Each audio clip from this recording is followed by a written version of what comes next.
Oke, buat rekamannya sudah masuk. Oke, selamat malam teman-teman semua. Thank you udah join sesi meja hijau pada malam hari ini. Kita akan bahas ngobrol-ngobrol santai aja tentang 21 skills that will pay you forever. Nah, tadi sore aku ada share list 21 skillnya itu apa aja di channel pengembangan diri. Nah, kalau dari aku sih, menurutku dari 21 ini, yang paling penting itu sebenarnya buatku ya, itu adalah ability to remain consistent. Karena eh, menurutku pribadi, menjadi konsisten itu tuh susah, susah banget. Nggak semua orang bisa untuk konsisten dalam melakukan apapun itu. Dan aku sendiri pun merasa aku bukan orang yang konsisten.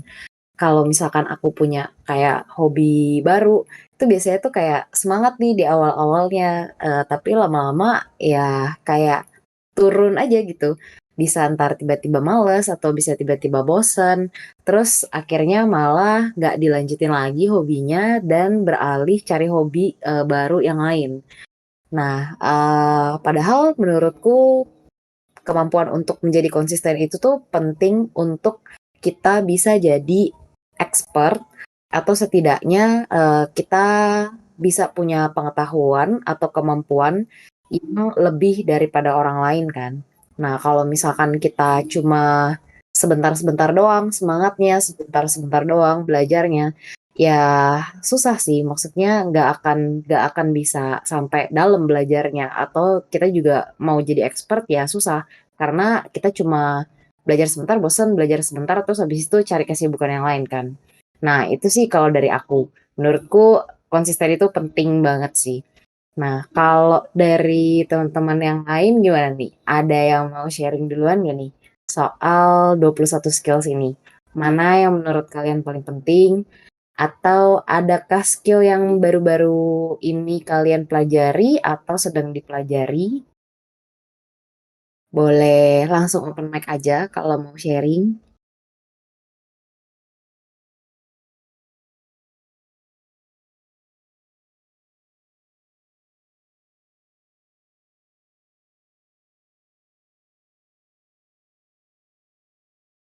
Halo, apakah teman-teman ada yang bisa open mic? Apa mungkin Kak Vina? Kalau ya boleh mungkin ability yang lagi dipelajari kali ya. Boleh, boleh. Ability yang ke-21, asking for help. Jadi Oke, kadang kenapa? kadang kalau orang yang nggak enakan biasanya mau minta tolong itu susah gitu. Hmm, Jadi akhirnya ya dia kerjain sendiri kalau lagi di kerjaan, akhirnya ya ya itu tuh ability yang kayak sulit aja gitu mau minta tolong itu. Ma, jadi itu yang kiranya aku lagi pelajarin sih buat ability buat asking help ya.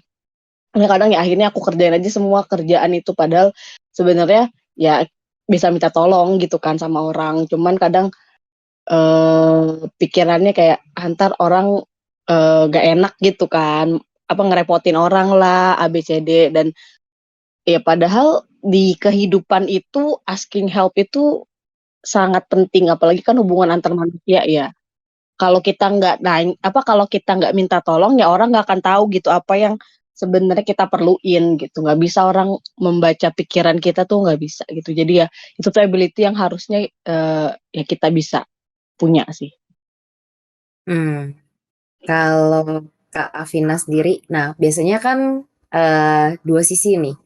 Kita kesulitan minta tolong sama orang, dan biasanya cenderung juga kita sulit menolak kalau dimintain tolong, Hmm. alias people pleaser. Nah, kalau Kak Afina, apakah mengalami juga Iya, kesulitan minta tolong dan kesulitan juga menolak kalau dimintain tolong? betul sulit banget menolak permintaan orang tuh sulit gitu kayak aku melihat kondisi aku tuh kayak ya aku bisa bantu dia gitu walaupun itu bukan responsibility-nya aku sebenarnya. Tapi kayak nggak bisa nolaknya caranya tuh nggak bisa gitu. Ntar mikirnya jadi kayak ntar si Afina sombong ini gitu ABCD akhirnya ya udah mau nggak mau kayak ya udah aku kerjain misalnya ya udah aku bantu ini bantu itu sih ngalamin sih ngalamin. Hmm, oke. Nah, kalau dari Kak Vina sendiri, Kak Vina kan udah sadar nih, maksudnya susah menolak permintaan orang kalau minta tolong, sama susah minta tolong juga. Nah, kalau dari Kak Vina sendiri, ada apa nih? Maksudnya selama udah sadar, apakah sempat mencoba untuk belajar bisa minta tolong? Apakah ada tips dan triknya? Kalau aku sih kebetulan tadi dipraktekin gitu jadi kayak ini tuh udah pekerjaan yang udah seharusnya aku nggak kerjain gitu. Jadi satu paling triknya untuk bisa menolak itu kita harus tahu eh, batasan kalau di pekerjaan gitu ya, batasan job desk lah, batasan job desk-nya. Nah, kalau kita udah tahu kan kita jadi kayak lebih legowo, lebih lapang lah gitu untuk bilang menolaknya. Jadi kayak tadi aku praktekin, ini tuh pekerjaan yang udah nggak perlu aku bantuin, udah bukan tanggung jawabnya aku, dan itu pun sudah terrecord, ada di laporan gitu kan. Jadi eh kita bisa bilang ke mereka untuk cek si report ini dan lain kali diakhirinya di lain kali untuk sebelum apa jangan langsung minta tolong gitu. Jangan langsung minta tolong ke aku, dicek dulu. Jadi aku kasih tahu. Jadi satu aku harus tahu batasannya dulu.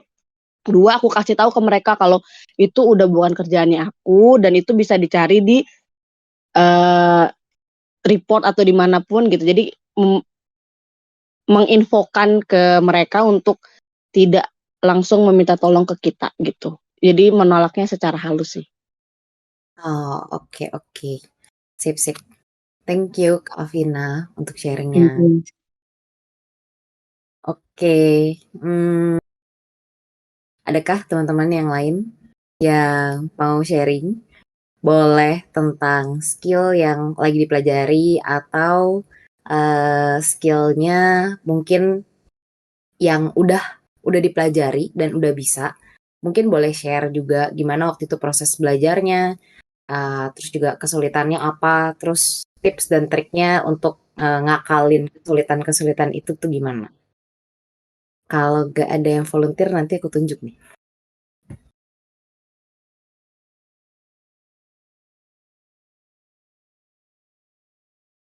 Hmm, siapa ya? Devon, apakah Devon bisa open mic?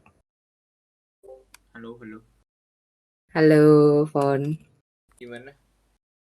Nah, boleh sharing gak nih? Jadi, tadi kan pada saat mulai sesi, aku ada sharing yang soal 21 skills itu. Menurutku yang paling penting kan adalah nomor 18, ability to remain consistent.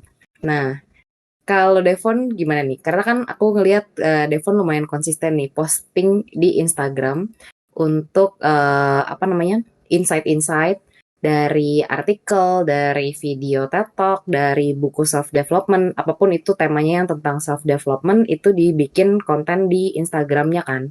Dan itu sangat gak tau ya, menurutku sangat konsisten sih. Karena uploadnya konsisten banget gitu setiap pagi. Bahkan kemarin itu kayaknya pas lagi liburan yang cuti tetap masih ngupload juga kan. Nah, tuh gimana tuh? Gimana caranya supaya bisa tetap konsisten? Oke. Dan gue rasa ini ada hubungannya dengan nomor 3 jadinya. Oke. 3 dan 18 ini uh, apa ya? Berhubungan. Yang nomor 3 kan ability to break a process down into small step gitu. Sama ability to remain consistent gitu. Kalau misal konteksnya dari konten yang di Instagram gitu ya. Uh, jadi gimana cara konsisten? Pertama tahu diri. Tahu dirinya bukan berarti dalam arti negatif ya, tapi tahu diri, tahu kemampuan kita seberapa gitu loh. Kalau emang kita nggak bisa uh, melakukan semuanya, ya ini break into small steps gitu loh, kecil-kecil gitu. Gue sendiri sebetulnya ketika upload konten di Instagram, sebetulnya nggak tiap hari gitu, tapi kelihatannya tiap hari kan. Hmm. Gue itu bikin uh, ini selang-seling gitu loh, misalnya Senin, Rabu, Jumat, Minggu, Selasa gitu kan. Jadi selang-seling. Nah, karena tahu gue tahu kayaknya gue nggak sanggup gitu loh kalau misalkan tiap hari upload gitu. Jadi gue pecah-pecah, dan bahkan kayak satu uh, apa ya, satu bahan gitu bisa gue pecah-pecah juga jadi berapa banyak gitu, jadi berapa kali post gitu. Nah, jadi to remain konsisten, gue rasa perlu tahu tahu diri juga, tahu kemampuan diri. Terus kalau emang nggak bisa, ya udah break small step gitu loh. Ya mulai dari yang kecil-kecil dulu gitu. Kayaknya, kayaknya gue pasti berasa sih, kayak kita inilah jalan pagi misalnya ya. Oke, Mm-mm. jalan seribu langkah gitu. Oke, lama-lama seminggu kok 1.000 langkah rasanya kurang ya gitu. Itu kan pasti ada rasa-rasa gitu juga kan. Oke, 2.000 gitu. Ya lama-lama konsisten kan. Maksudnya kayak tahu dulu, Oke. yang penting 1.000, 1.000, 1.000, 1.000 tiap hari 1.000 gitu. Ya yang mudah-mudah dulu aja gitu.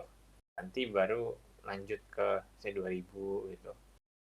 Jadi untuk konsisten, menurut gua eh, ini sih, tahu kemampuan dirinya itu sih. Oh berarti ada yang nomor 15 juga dong ya, self analysis ya. Wah, kayaknya ini semua Sama- gabung ya. So, gue jadi merasa Ya, semuanya berkaitan deh. relate ya, relate satu sama lain. Kayaknya saling mendukung. Iya, iya, iya. Kejawab nggak ya itu tadi, apa gue terlalu mancing? Ke lumayan sih, lumayan kejawab. Berarti maksudnya karena konsisten itu kan susah, jadi lebih baik prosesnya itu di breakdown jadi small step supaya kelihatannya tuh gak sulit-sulit banget kan untuk dikerjain. Dan ya berarti kita juga harus tadi kan, karena terkait sama nomor 15, ability to self-analysis, artinya kan ya kita juga harus bisa ngukur kemampuan diri sendiri, jangan sampai kita bikin target yang terlalu tinggi, yang akhirnya kita nggak bisa konsisten karena udah keburu males duluan ngeliat targetnya kejauhan atau ketinggian kan. Betul, betul. Makanya kadang apa ya, kayak waktu itu siapa yang bilang ya? Gue pernah dengar kayak pengen pengen kurus gitu misalnya. Lihat Instagramnya Sofia Lajuba ya kalau nggak salah gitu. Yang Hmm? nggak bakal uh, berasa minder, pasti dia udah kurus duluan gitu, dia udah banyak banyak apa ya, udah dietnya udah lama gitu loh. Jadi ketika misalkan mau mau konsisten, misalnya mau menurunkan berat badan di sana gitu ya, ya yang kecil-kecil aja dulu kan juga nggak ada yang minta harus seberapa seberapa gitu. Kayak oke, harus harus misalnya kayak ini dalam konteks misalnya turunin berat badan ya. Nah, nggak harus kayak langsung turun 10 kilo dalam sehari, nggak bisa juga kan gitu. Jadi pelan-pelan aja gitu loh, kayak apapun gitu konteksnya sih, ya small step, dicicil gitu. Dan gue selalu percaya dengan compounding effect gitu.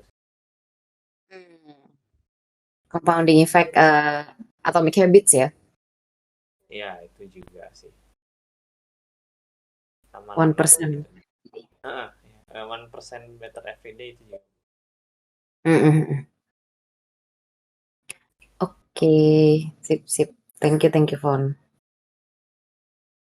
Dari teman-teman lain, apakah ada yang mau sharing lagi? Mungkin Kak Riri mau sharing lagi apa yang tadi ditulis di channel pengembangan diri.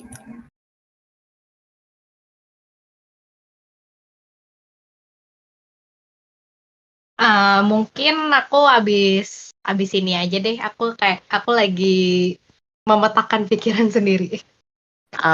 Oke, oke, sip, sip, sip, Kak Riri. Oke. Adakah teman-teman yang lain yang mungkin mau sharing?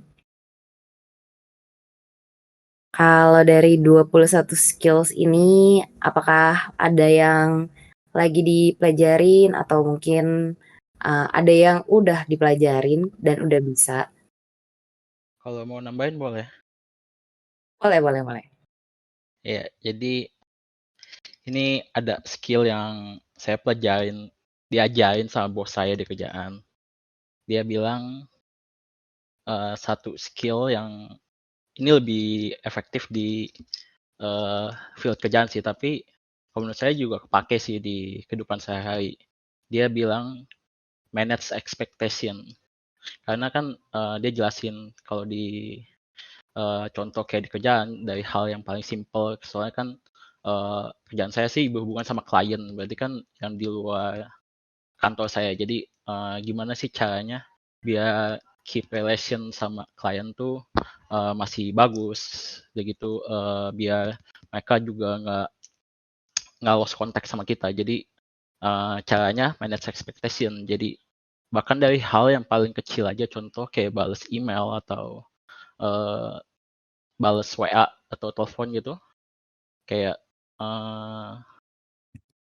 ibarat soalnya field saya sih biar lebih gampang, contohnya IT support. Jadi kan kalau contoh ada isu ada apa, belum tentu saya tuh dan tim saya bisa langsung follow up kan. Jadi kadang kalau masih awal, waktu itu saya anak baru, jadi jawaban saya tuh paling, oh tunggu sebentar ya, nanti kita cek dulu. Nah itu tuh kalau dari sisi saya waktu itu kayak saya rasa udah cukup. Tapi saya waktu itu nggak ngeposisiin dari contoh kliennya. Pasti kalau cuma dengar kayak gitu, itu pasti kan kayak resah, ini bakal beneran di follow up nggak ya gitu loh. Dengan bos saya ajarin jawaban, cara ngejawab yang benar tuh kita kasih expectation. Jadi kayak akan kita follow up dalam mungkin atau next 1 jam di depan gitu. Jadi kayak kasih timelinenya. Jadi butuh ada waktu yang tepat biar orang itu tuh jadi tahu ekspektasinya, jadi jelas gitu. Nggak jadi nggak aba-aba, nggak, bukan, jadi kan kayak kesannya kayak digantungin kan kalau jawaban kita nggak jelas gitu. Itu dari hal yang kecil aja itu efeknya lumayan besar gitu. Soalnya kan ini lebih ke arah bukan yang hal kerjaan pastinya, tapi kan nge-manage relasi sama klien kan itu kan abstrak kan, apalagi kalau klien itu beda-beda gitu kan. Ada yang mungkin kita bilang entar aja atau lagi belum sempat, ada yang oke aja gitu, cuek aja. Tapi kan ada yang mungkin ada yang buru-buru atau mereka butuh cepat gitu. Itu yang mereka butuh jawaban jelas. Itu salah satu contoh manage expectation. Jadi itu yang skill yang menurut saya walaupun di tempat kerja itu kepake banget, tapi menurut saya sih di tempat, maksudnya di lingkungan saya juga masih bisa kepake gitu. Kadang kan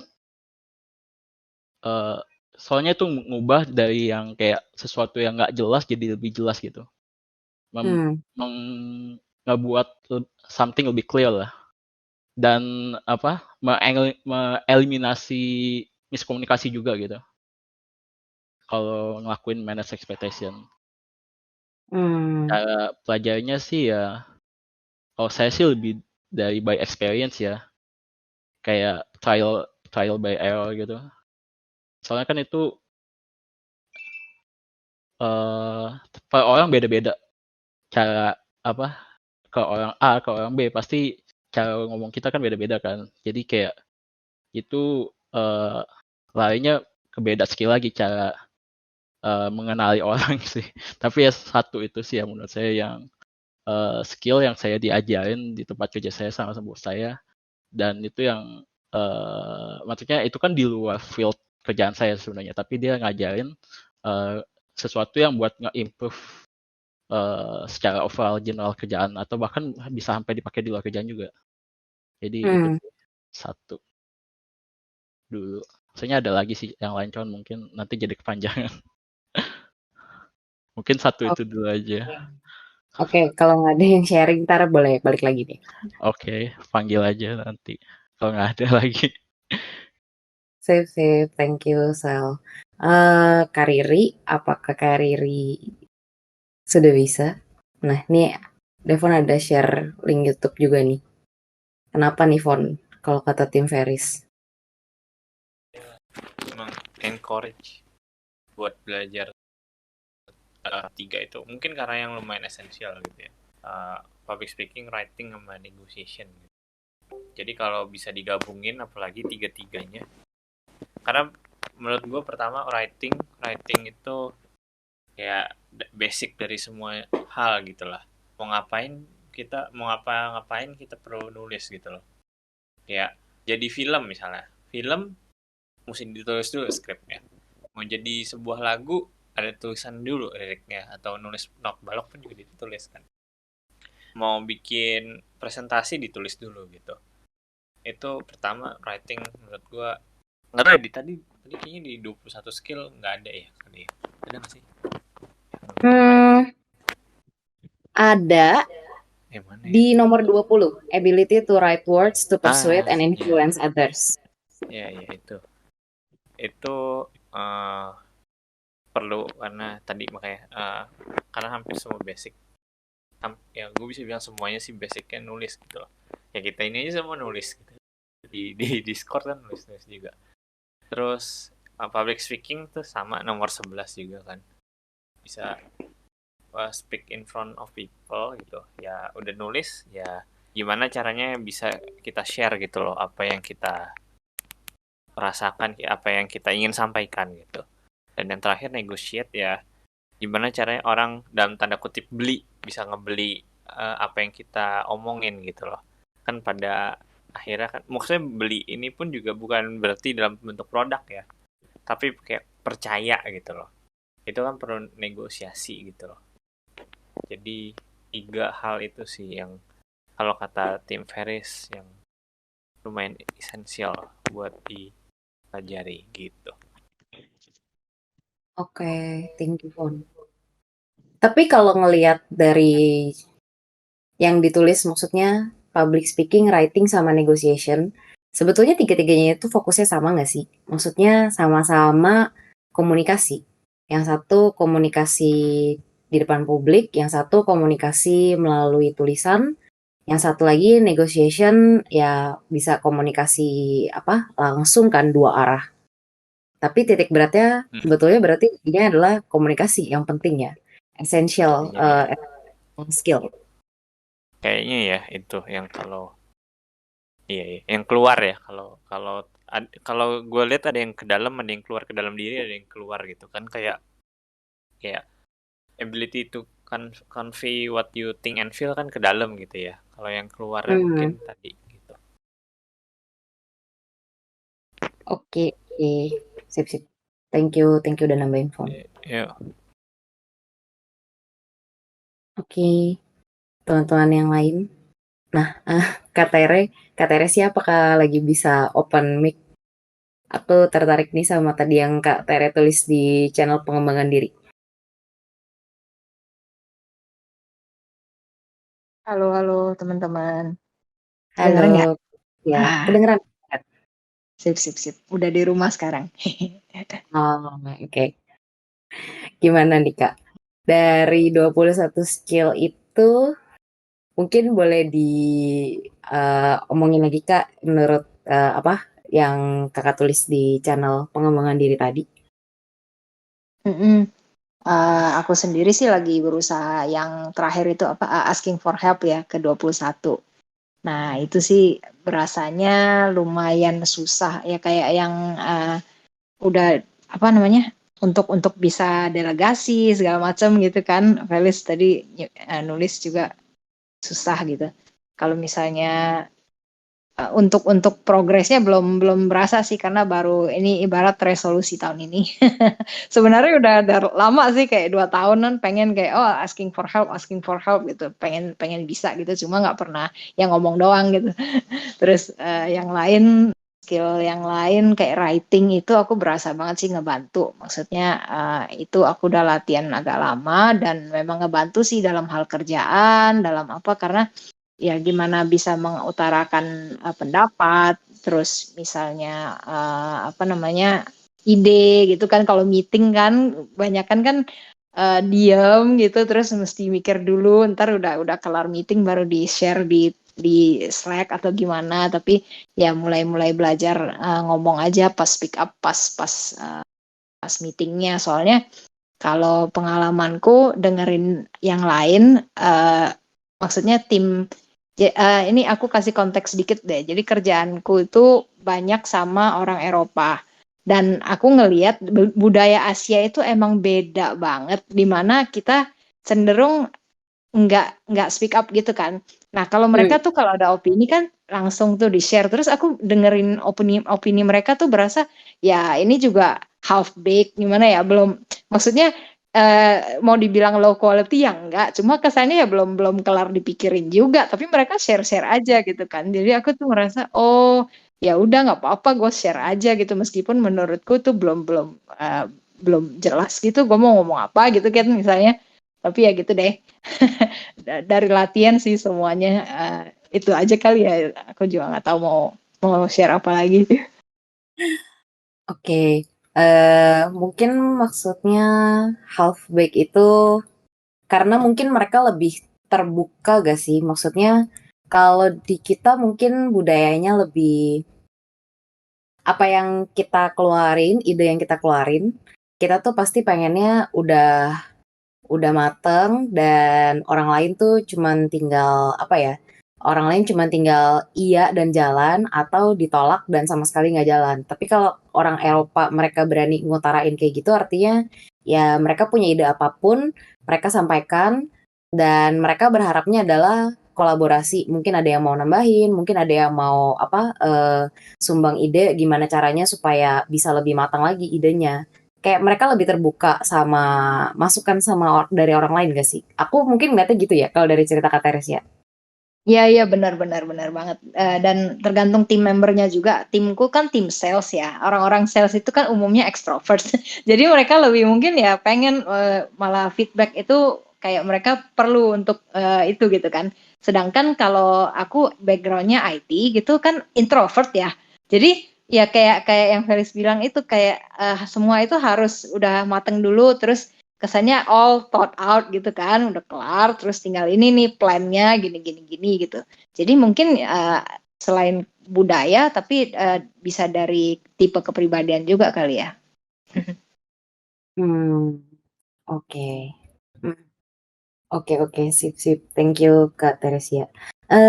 Sama aku mau nanya lagi nih soal tadi menambahkan salah satu skill yang belum masuk di list, ability to be curious. Nah, kenapa tuh Kak? Maksudnya apakah selama ini Kakak sudah menerapkan itu atau ada cerita kenapa menurut Kakak curious ini penting banget?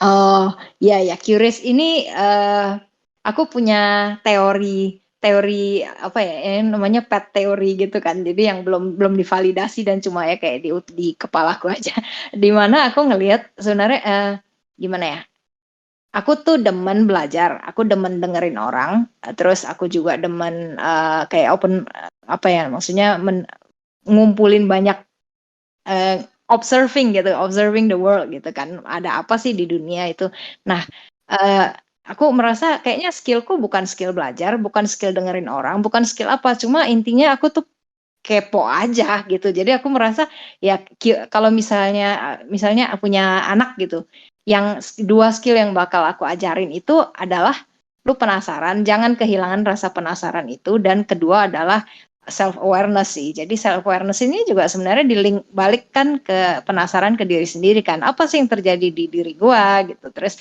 kenapa ya gue begitu tadi tapi kok orang lain bagaimana gitu. Jadi kayak aku kayak salah satu core beliefku adalah penasaran ini is the root of everything gitu. Itu sih yang tapi aku nggak tahu maksudnya ini karena memang aku biasnya seperti itu atau apakah ini maksudnya ini teori benar apa enggak dan cara validasinya gimana juga nggak kebayang sih. Oke oke. Tapi ya setuju sih, maksudnya ability to be curious itu kadang perlu dilatih juga sih. Karena kalau misalkan kita nggak latih ability to be curious, kadang ya kita merasanya jadinya ya udahlah, udah tahu. Kayaknya nggak ada sesuatu lagi yang perlu dipelajarin gitu loh. Jadi kayak kita jadi lebih ke fixed mindset gak sih ujung-ujungnya? Kalau misalkan kita udah nggak ada. Iya ya, setuju setuju. Banget sih. Oh ya, aku jadi keinget yang untuk kalau dikaitin dengan skill negosiasi itu juga penasaran itu kayak fungsi apa yang dimainkan rasa penasaran di proses negosiasi itu ngelihat perspektif orangnya kan, orang lawan, bukan lawan sih, maksudnya partner negosiasi kita gitu kan, mereka tuh sebenarnya objek di apa yang mereka mau gitu kan. Jadi itu mungkin juga bisa dibilang skill empati kali ya. Tapi ketika kita bisa ngelihat, oke, dari sisiku yang aku mau begini, dari sisi dia pengennya seperti itu. Terus kita cari yang mirip, yang sama atau apa gitu kan. Terus ya itu sih kayaknya curious juga main di situ gitu. Hmm, hmm, masuk ke curious, masuk juga ke list yang ini ya, Ke yang lima ya. ability to shut up, listen, and learn from other. Yang Sama pertama apa, negotiation itu loh. Apa sih? ability to Sales, sell and selling. negotiate. Ya, itu. Oh, oke. Oke. Thank you, Kak Teresia. Buat teman-teman yang baru join, kalau misalnya mau sharing dari 21 skills yang aku share itu, mungkin ada skill yang teman-teman lagi pelajarin kah? Atau mungkin skill yang teman-teman merasa kayaknya ini udah lumayan oke nih dari hasil pembelajaran selama beberapa tahun. Nah, boleh di-sharing-sharing skill yang mau dibahas. Silakan open mic.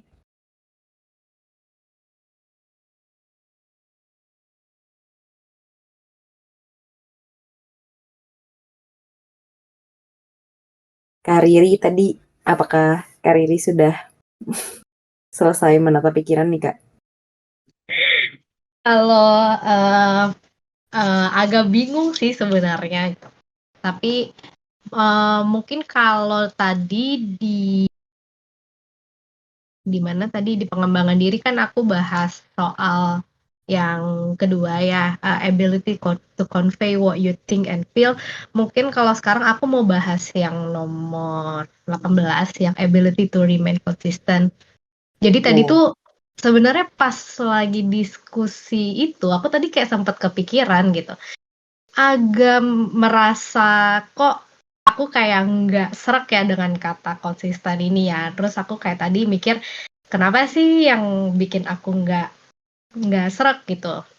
Terus setelah aku mikir, sepertinya style aku untuk konsisten itu yang memang agak berbeda dengan yang sering disampaikan oleh orang-orang atau buku self-help sih. Jadi kalau ini kayak aku cuma pengen sharing pendapat pribadi sih. Kayaknya menurutku setiap orang mungkin punya path atau jalur yang berbeda-beda untuk mencapai konsistensi.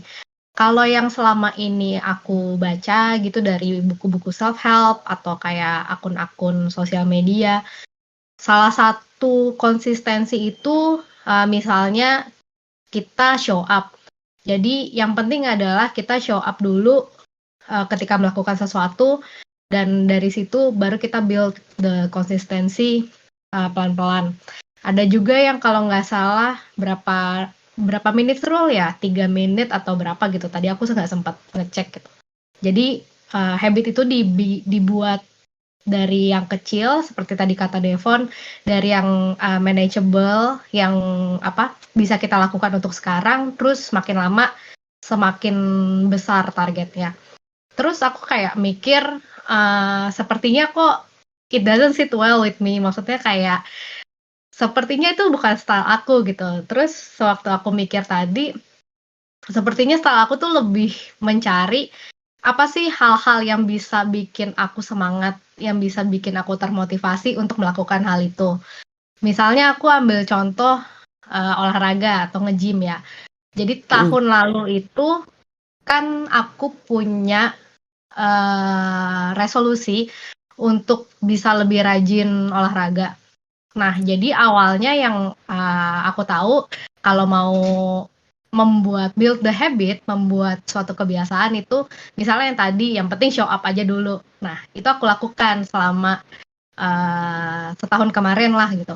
Tapi in the end, pas akhir-akhir tahun, itu akhirnya aku kendor lagi. Aku nggak serajin di awal-awal tahun konsistensinya. Terus aku kayak sempat mikir, kenapa ya? Ya iya sih, aku memang males gitu. Tapi kenapa aku males? Apa yang bikin aku nggak menjalankan kebiasaan itu? Padahal sebelumnya aku udah berhasil nyeret diri sendiri untuk olahraga at least 3 kali seminggu gitu.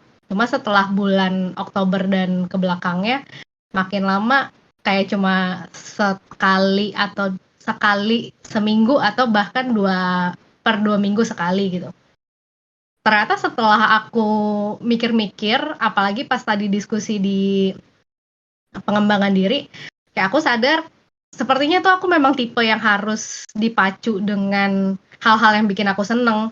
Misalnya aku ternyata lebih semangat pergi olahraga kalau aku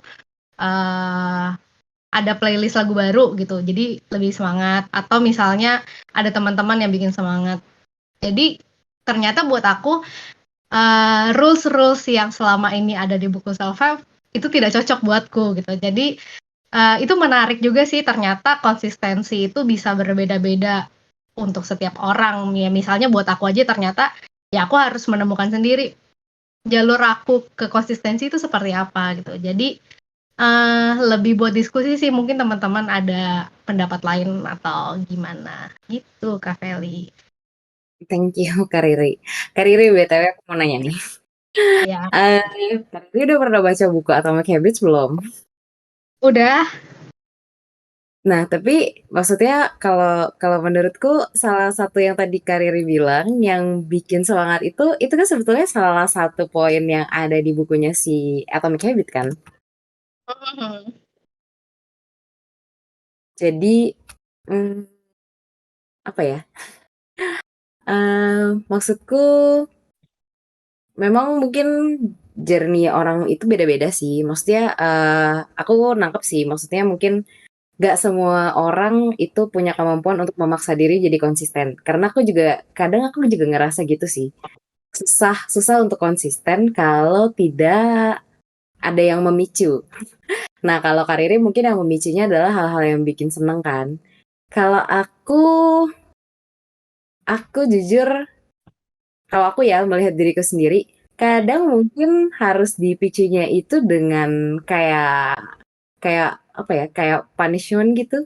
Aku ngelakuin sesuatu karena aku menghindari sesuatu gitu loh. Karena aku nggak mau kejadian apa, jadi aku ngelakuin ya sebaliknya. Kayak mungkin dalam konteksnya Kariri olahraga. Aku olahraga bukan karena aku semangat, tapi karena aku mikirnya sakit itu gak enak. Jadi aku ngindarin sakit. Gimana caranya ngindarin sakit? Salah satunya dengan olahraga. Ya mungkin balik lagi kan, maksudnya building habit sama konsistensinya tuh beda-beda. Tapi sebetulnya semua orang tuh bisa gak sih? Maksudnya untuk jadi konsisten, cuman tinggal kitanya aja nyari cara yang tepat buat kita masing-masing. Nah, aku tuh tadi sebenarnya pertanyaan pertama aku waktu baca poin konsistensi itu perlu nggak sih orang itu konsisten? Aku tuh mikirnya gitu, kayak aku berpikir sebenarnya konsistensi kalau menurutku sih nggak perlu ya, karena buatku yang penting soalnya sebenarnya moto hidupku tuh lebih mencari sesuatu yang bikin aku seneng. Jadi kayak pertanyaannya balik lagi, apakah konsistensi itu bikin aku seneng ya? Tapi kalau dipikir-pikir konsistensi itu penting, tapi Ya itulah makanya aku tadi kayak masih sempat mikir sebenarnya konsistensi itu penting nggak sih untuk aku gitu. Oh, oke oke. Berarti Gitu. mungkin konsistennya harus konsisten bikin diri sendiri seneng gitu kali ya. Nah itu aku masih berpikir lagi. Oke oke oke. Sip sip. Thank you Kak Riri udah sharing. Ya, sama-sama.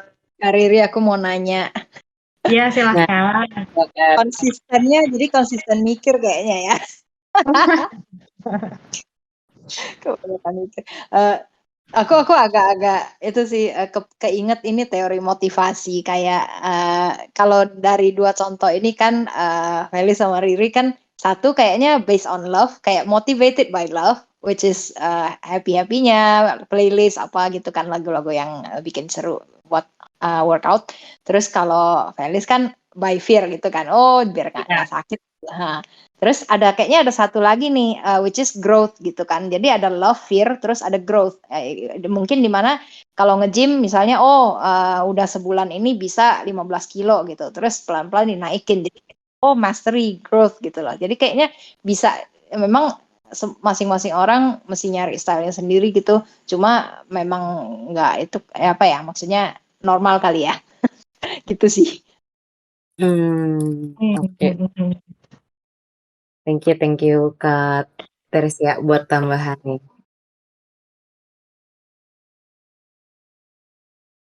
Oke, sip. Teman-teman yang lain, apakah ada yang mau sharing lagi soal salah satu poin dari 21 skills that will pay you forever? Kalau dari aku sih, menurutku skillnya itu mungkin aku sharing sedikit yang nomor 10 kali ya. Ability to make decision based on fact, not based on emotions. Nah, ini salah satu yang aku pelajarin juga sih dari tempat kerja sekarang. Karena banyak banget orang itu yang mungkin ngambil keputusannya di bidang tertentu, mungkin mereka merasa data itu nggak perlu, angka itu nggak perlu. Jadi kadang mereka berdasarkan pengalaman dalam tanda kutip, terus juga berdasarkan feeling dalam tanda kutip. Nah, tapi yang aku pelajarin di tempat kerjaku itu adalah kita itu harus bisa membackup apa asumsi kita dengan data. Jadi kalau misalkan kita bilang kayaknya produk A bagus, kayaknya bisa jualannya dinaikin di bulan depan. Nah, tapi atas dasar apa? Kalau misalkan kita nggak ada datanya, nah itu ya susah juga kita mau menyampaikan mungkin ke atasan kita atau mungkin ke level yang lebih tinggi lagi, ke BOD. Kalau misalkan kita nggak punya data itu, kita tidak bisa membackup apa asumsi kita, apa feeling atau istilahnya ya menurut kita ini bisa naik, tapi kan ya kalau misalkan nggak ada datanya berarti istilahnya kayak ya kita asal nembak aja, nggak ada dasar yang jelas. Dan seandainya nanti ke depannya itu ternyata asumsi kita nggak terbukti, nah itu pasti akan jadi masalah, akan dipertanyakan lagi. Kenapa kemarin ngambil keputusannya itu gak pakai data? Kalau misalkan pakai data, udah ada historinya jelas, terus habis itu tiba-tiba terjadi anomali, setidaknya orang masih bisa maklum. Kalau misalkan ternyata nggak sesuai prediksi. Padahal dari data itu harusnya bisa tuh tercapai prediksi kita. Tapi kalau misalkan benar-benar nggak di backup data, wah itu biasanya siap-siap sih. Siap-siap. Siap-siap menanggung omelan, siap-siap menanggung teguran. Dan itu juga aku bener-bener pelajarin banget. Jadi kayak data itu tuh nggak cuman ada, nggak cuman dikasih lihat angkanya doang. Tapi gimana caranya supaya kita itu bisa ngerti arti dari masing-masing angka-angka itu, dan gimana juga kita bisa present ke orang lain supaya orang lain itu ngerti tanpa harus ngelihat satu-satu data yang rinci, tapi bisa kita rangkum mungkin dalam bentuk tabel atau mungkin pie chart atau mungkin bagan. Nah, itu gimana caranya kita bisa mempresentasikan supaya orang lain tuh bisa lebih mengerti. Nah, itu sebetulnya adalah skill yang lumayan hype di dunia IT untuk masalah data itu. Karena kayak kerjaan bisnis analis, terus habis itu juga data analis, itu banyak banget kan mereka berkaitan sama data. Dan data itu benar-benar dipakai buat level, ya kita ngomongnya si level atau BOD untuk ngambil keputusan. Jadi menurutku nomor 10 itu tuh berdasarkan fakta. Mungkin kalau aku tadi bahasnya faktanya lebih ke data ya. Nah itu menurutku itu skillnya betul-betul penting dan betul-betul menghasilkan gitu loh. Karena kalau misalkan kita bisa melihat apa pesan tersirat dari data, itu benar-benar sangat-sangat kepake banget untuk di dunia kerja, di dunia bisnis, dan kita bisa bikin prediksi untuk bisnis, mau itu bisnis sendiri, mau itu bisnisnya kita kerja di tempat perusahaan kita kerja. Nah itu tuh penting banget sih. Nah mungkin teman-teman yang lain ada tambahan. Nah di chat masih pada bahas konsistensi nih. Mungkin boleh open mic aja. Siapa yang mau sharing mengenai konsisten ini?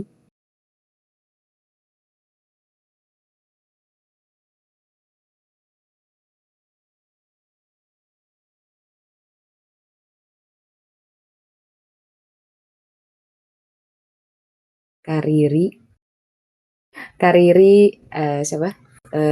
Devon, Axel, mungkin boleh open mic aja. Langsung ngomong aja deh.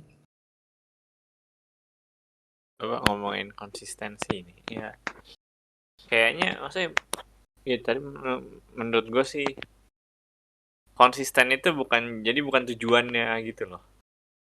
Tapi cara untuk mencapai tujuan gitu. Jadi nggak kebalik gitu loh. Jadi kalau menurut gue jangan balik gitu kayak yang kalau gue tuh oke gue jalan pagi tiap hari nih biar konsisten. Kan konsistennya kan jadi tujuan kan kalau gitu. Tapi justru sebenarnya konsisten itu ya karena gue jalan tiap pagi gitu. Jadinya gue bisa disebut konsisten kan karena tiap hari jalan gitu.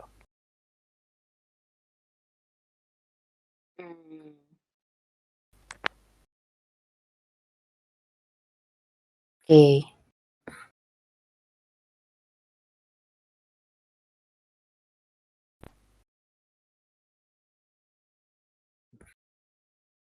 Apa nih Kariri? Tercerahkan apa nih?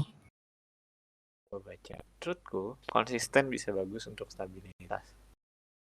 Dan memang udah Kayak aku tuh ternyata lebih cocok sama kata-kata growth sih daripada konsisten itu tadi yang Axel bilang.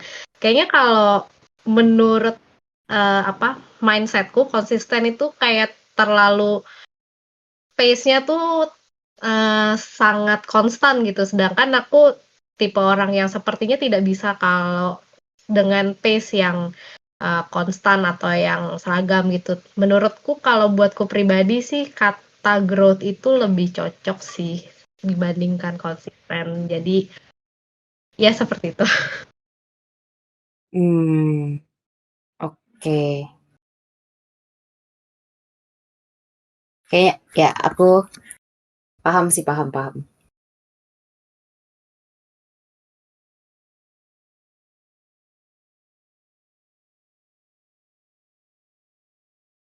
Oke, thank you Kariri. Adakah teman-teman yang lain yang mau sharing? Mau sharing sedikit tentang ability yang menurut aku penting juga itu adalah how to understand. Jadi ini berkaitan sama curiosity yang tadi kata Kak Teres ya. Jadi kayak understand di sini tuh lebih kayak bisa memahami gitu, bisa cepat paham. Ini tuh sangat membantu kita di pekerjaan menurutku. Jadi kita bisa efektif menguraikan apa yang misalnya klien kita, atasan kita minta ke kita kalau misalnya kita bisa punya skill memahami ini, itu bikin kita bisa jadi dipercaya sama si atasan kita karena kita cepet paham, cepet ngerti gitu. Nah, caranya biar bisa cepet paham dan cepet ngerti itu ya penasaran gitu. Kalau kita nggak penasaran, kita nggak akan bisa cepet paham gitu. Itu sih menurutku. Sedikit aja. Thank you. Oke. Thank you, Kak Vina.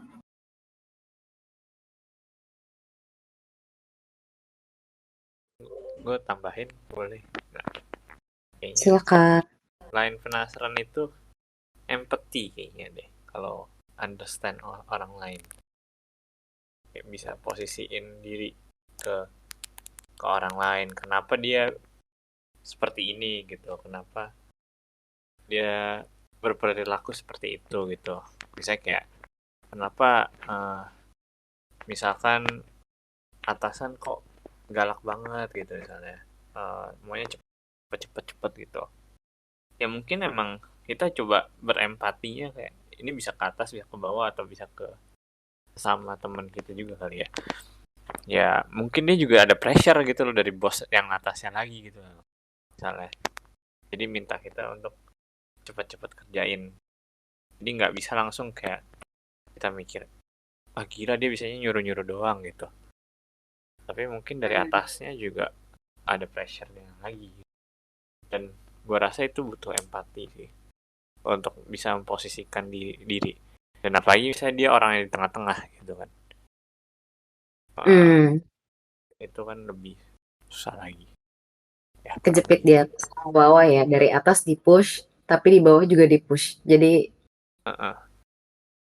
kalau kita coba berempati sama dia gitu, kayak mencoba jadi posisi dia, oh iya bener juga ya, di atas kena pressure, dari bawah sama yang di bawah kayaknya kurang nih gitu. Jadi dia terjepit. Jadi kita bisa, oh iya berarti gue sebagai yang di bawah butuh ngapain gitu buat ngebantu dia justru. Mungkin sebetulnya dia marah-marah ya, dia siapa sih yang mau marah-marah, sebetulnya kan capek.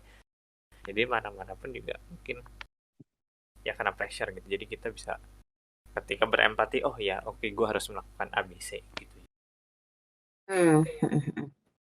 Itu kalau dari yang list 21 itu understand-nya memang ada dua sih. Di nomor 6, ability to read, understand, and memorize. Terus di nomor 17, ability to understand what others feel. Yang satu understand-nya lebih ke apa yang kita pelajari ya. Lebih ke hard skill bisa dibilang.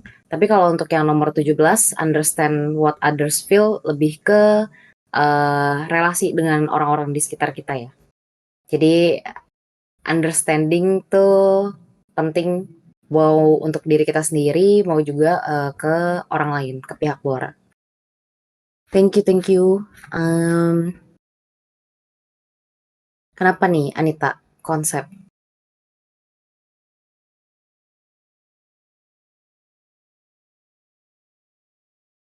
Anita, apakah mau open mic?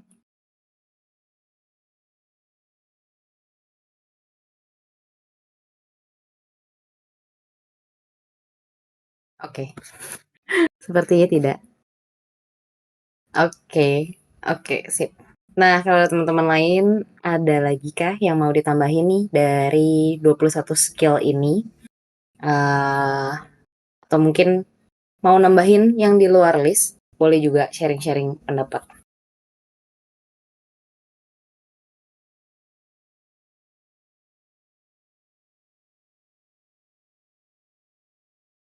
Kenapa Mufid? Mufid mau sharing kah?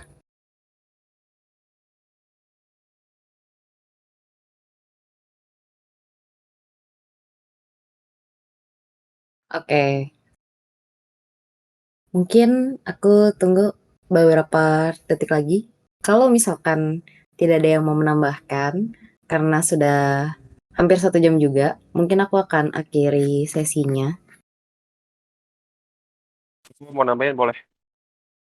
Boleh Kak Alif. Oke. Kalau dari aku lagi pelajarin skill nomor 9, 10, sama 19. Karena menurutku ini berkorelasi juga. Yang pertama kan 9 itu ability to stay positive and optimistic. 10 ability to make decision based on fact, not based on emotion. Yang ke 19 itu ability to master your thoughts. Kenapa aku bilang ini berkorelasi tiga ini? Karena aku pelajarin dari bukunya filosofi teras, yaitu Stoicisme itu. Mhm. Jadi setiap kali aku ngerasa ada yang janggal nih situasi, aku merasa situasi aku berada di situasi yang janggal ataupun nggak enak, yang bisa bikin aku emosi, aku aku merasa pengen, bukan merasa pengen, aku merasa bisa nih, harusnya nih kalau misalnya aku nggak usah marah ataupun nggak usah sedih, kayaknya bisa nih kalau misalnya situasi ini netral aja gitu. Aku bersikapnya sesuai yang aku pengen aja, nggak perlu harus marah banget ataupun kesel, jengkel gitu. Jadi ya itu sih, aku lagi pelajarin ability to master your thoughts gitu. Terus Hmm. dari positif juga agar situasinya tetap positif gitu. Jadi kalau aku marah ya aku malah situasi tersebut malah jadi negatif gitu sih. Oke, sip. Thank you Thank sekali you. buat sharingnya. Oke, teman-teman, apakah ada lagi yang mau sharing?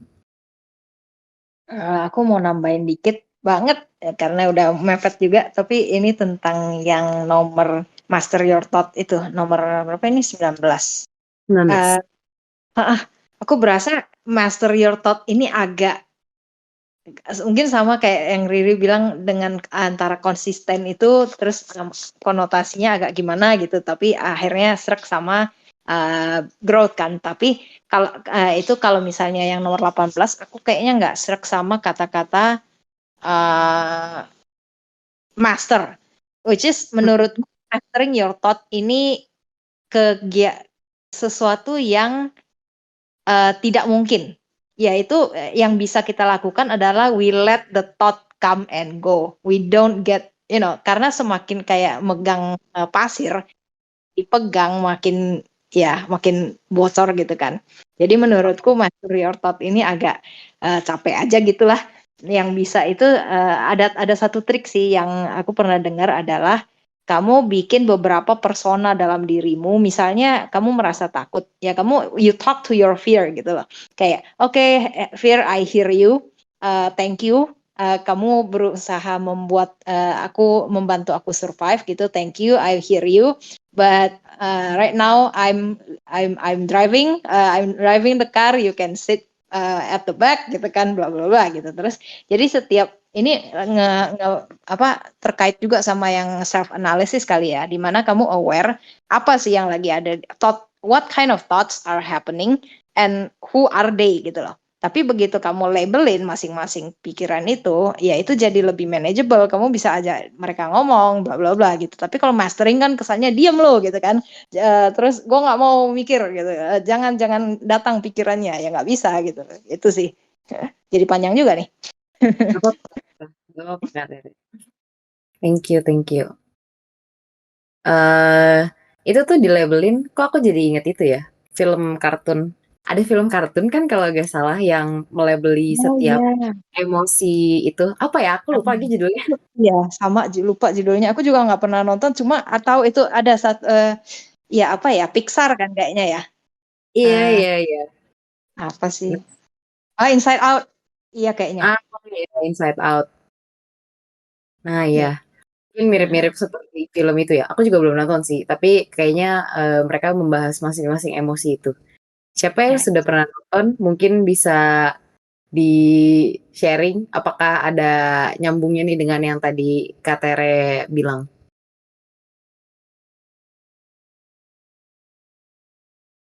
Inside Out lebih ke emotion. Boleh, mungkin Excel udah pernah nonton, boleh sharing mungkin. Oke, iya. Maksudnya kalau soal film Inside Out itu sih lebih agak beda sama pikiran thoughts ya. Soalnya dia tuh lebih ke emotion. Soalnya kan dia ada joy, sadness, angry gitu. Jadi kayak itu di filmnya sih lebih kayak ngejelasin si karakter utama punya perasaan kan di dalam diri dia, dan awalnya tuh kayak masing-masing kayak punya ada waktunya buat ngekontrol si karakternya itu. Jadi kayak kalau lagi seneng pure seneng, kalau lagi sedih pure sedih. Tapi di filmnya tuh kayak dia ngajarin sebenarnya tuh semua koeksis gitu dan bisa barengan. Makanya kan makanya bisa nangis karena sedih kan. Ada juga bisa dulu pak di contoh filmnya, tapi itu lebih ke kayak ngebiarin diri kita tuh jangan takut sama emosi diri kita sendiri. Jangan, maksudnya kalau sedih jangan dipendem, atau kalau marah emang ada waktunya marah, tapi jangan sampai lepas kendali gitu. Itu lebih ke mengendalikan emosi sih, perasaan itu lebih ke yang ke emotion dibanding thoughts sih. Itu sih kalau film Inside Out, kalau yang saya tangkap sih. Oke. Sip. Thank you. Kontrol melelahkan. Oke, sip. Teman-teman yang lain, apakah ada yang mau menambahkan lagi? Mungkin aku hitung sampai 10. Kalau misalkan tidak ada yang menambahkan lagi, aku akan end event-nya. 1, 2, 3, 4, 5, 6, 7, 8. Devon tidak ingin ini berakhir, ya udah sharing lagi dong, Fon. 9, Ntar makin 10. kemana-mana. Oke. Sip. Thank you teman-teman yang udah sharing malam hari ini. Kalau misalkan mau lanjut lagi pembahasannya atau mungkin tiba-tiba kepikiran lagi mengenai skill-skill ini, boleh ntar lanjutin diskusinya di channel pengembangan diri. Tapi untuk eventnya ini saya akhiri dulu ya. Thank you semuanya yang udah sharing.